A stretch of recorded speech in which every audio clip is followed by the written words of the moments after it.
Hey guys, welcome back to my channel, Simply Kia.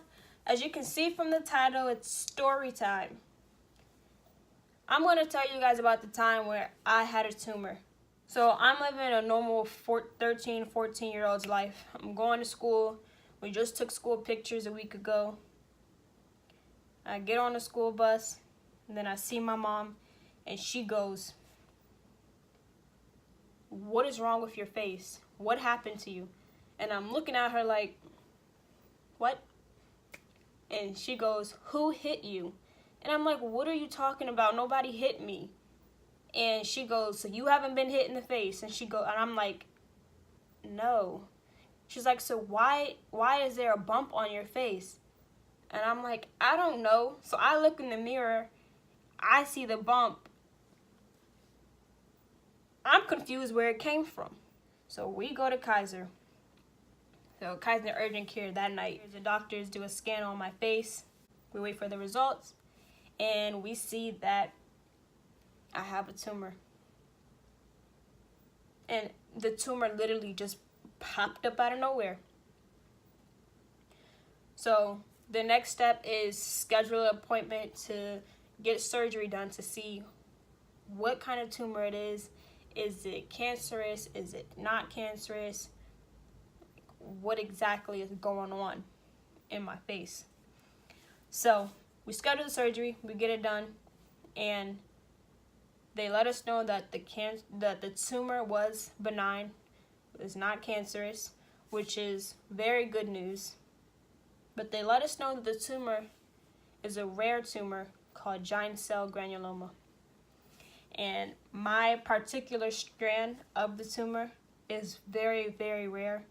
They don't study my tumor in medical school. Many people don't even know how to help the type of tumor that I had. So the hospital that I had the surgery at, my mom asked them if they were able to help us and to remove the tumor. They were like, no. Being that there was little known about the tumor, they didn't know how to help me. They were telling us that if the surgery was to get done, I would be mute, blind, lose the right side of my teeth, and have a hole in the roof of my mouth. Because at this point, the tumor is growing very, very quickly. So my nose has shifted like this. The teeth on the right side of my face have shifted. So the left side is up here, the right side is shifting downwards.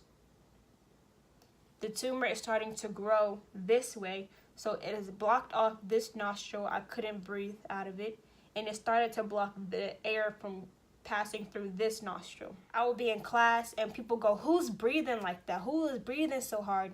And I get embarrassed.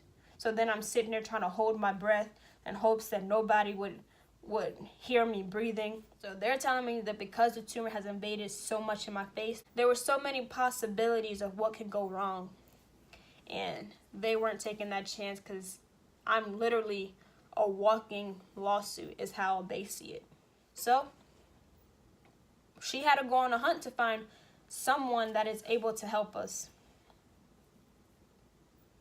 And she was able to find someone in France that did a surgery on someone who had a similar tumor as mine. So she gets in contact with them. She's ready to move me and her over to France. Like, there's no stopping us. We're packing our bags, we're getting on a plane, and we're out. Like, that's it. She gets in contact with this doctor. He lets her know that during that time when he was working on that patient, he had a resident who lives in our area. He lives in Baltimore and he works at Johns Hopkins. We reach out to him, and he pretty much says for me and her to go to Baltimore, talk to him so he can see what's going on. He again gets scans. He sees that the tumor has grown even more since the first scans, and it's invaded even more. So he's still telling us that there's going to be complications. At this point, the tumor is like very prominent on my face, and I still have to go to school. I still have to be around people who are going to judge me and going to stare at me and talk about me, and that's hard. Like, as a 13, 14-year-old kid where the opinions of outside people matter, it was hard for me to go to school. I didn't want to go to school anymore.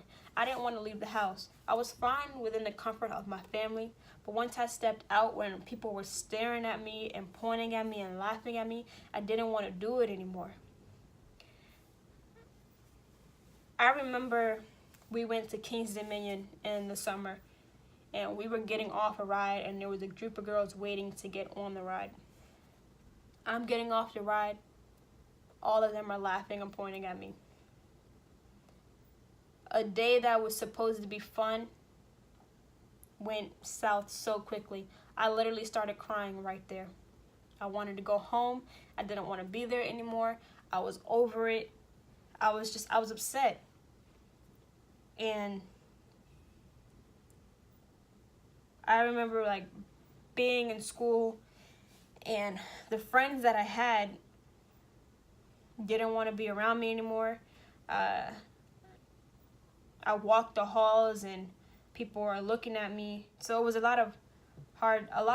very hard time for me to deal with personally and socially when it came to going to school. Yeah, so back to the doctor who was able to help us. He tells us that in the previous case that the person that had a similar tumor took injections and it was able to shrink the size of their tumor. I hear shots and I'm like, nope, but I don't have a choice. So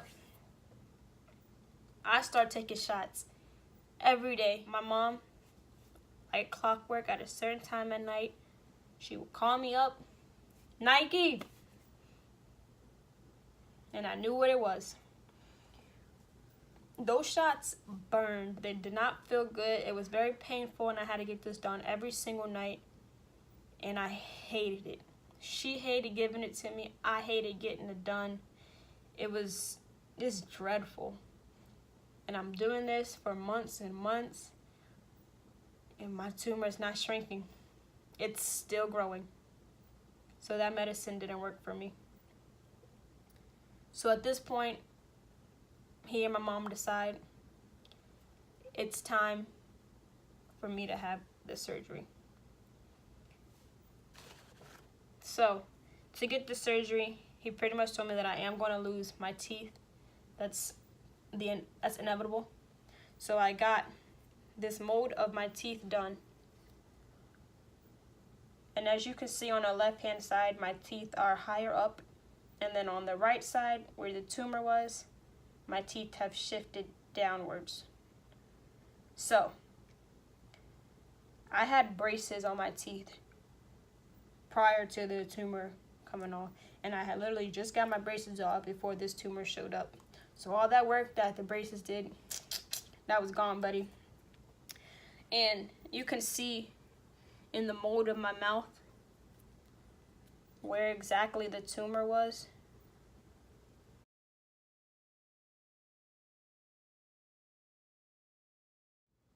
From that mold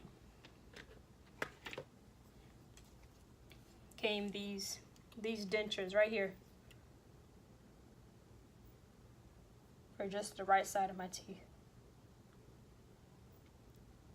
So I went into the surgery already knowing that I'm going to come out and I'm going to look different. The tumor is going to be gone and my teeth are going to be gone. The surgery day is here. It's August 1st. I remember this day like it's yesterday. We're driving to Baltimore, so we're prepared.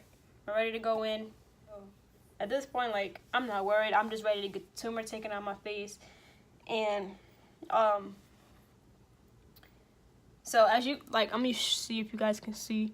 Right here, there's I don't know if you guys can see the discoloration in the skin right here, but there's a scar right here. That right there is where he was initially going to take the tumor out, and there was going to be a scar up my face to take it out. He gets into the surgery, and I guess he came up with another idea. So instead of taking the tumor out here where he initially was, I'm going to show you all where he actually took it out, and I want you to actually pay attention to this side of my face and this side of my gums. Sorry, of my gums, guys. So Right here. Right here is where he took the tumor out. You can see that there's indentations in the gums right there. That's where he was able to take the tumor out, and he was able to keep from scarring my face. But at the end, he still told me that at 18 years old, I was going to have reconstructive surgery, which is pretty much plastic surgery to get my face back to normal, because where the tumor was, he had to take all of this tissue in this area out because it was damaged by the tumor. So my face was going to sink in.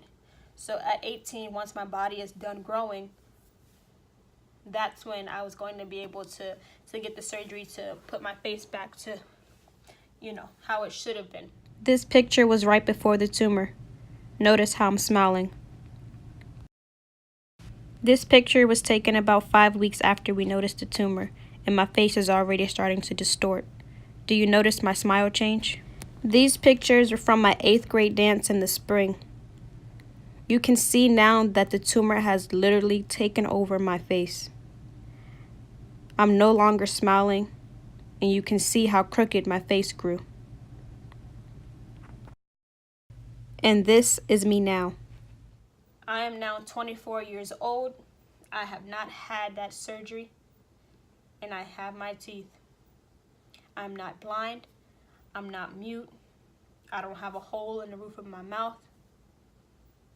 I'm lucky. Dr. Tafaro saved me. He really did. And I'm so thankful that my mom went through all that work to find this doctor, and he was able to help us, and he wasn't scared. So at this point, I'm having a realization back on life. I had the surgery August 1st. School starts August 19th. I go back to school. The people that were staring at me, didn't want to talk to me, were laughing at me, all of them are coming up to me. Hey, Nike, how was your summer? What's going on? All of that. And I'm like, yes, it was difficult as a kid to go through that and to learn that not everybody's going to have your back, not everybody's going to be there for you. And it's okay. It's definitely okay. I personally know firsthand what it's like to be ostracized and to be looked at as different than others.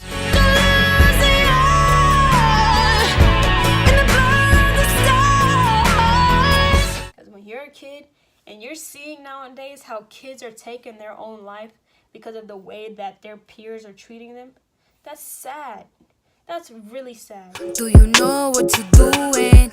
Whose feelings that you hurting and bruising? It's just baffling at how the opinions from others are really dictating people's lives. And I allowed that, and from then on I knew that wasn't going to happen anymore. It'll no longer be a factor in my life, and I'm happy now. I'm happy. I passed my 10-year anniversary of being tumor-free this past August. I just want someone to hear this and to know that you're not alone. I'm putting this out into the world on social media, hoping that one day it finds you. That one day you see this video and know that you are not alone. If you want to ask me questions on how I got through it, how I'm getting through, write me a comment down below or send me a message. I'm going to have my Instagram down below as well. Send me a message so it's private so no one else can see it. But I will be there for you. Once you make it through it, you know that nothing can stop you. You're going to make it regardless. And I had that realization. Every second counts on the clock that's ticking. Gotta live. I was able to make it through my story and start on a new chapter in life. And I want you to be able to do the same thing. Life is short. Live happy, live free, and be you. Bye, guys.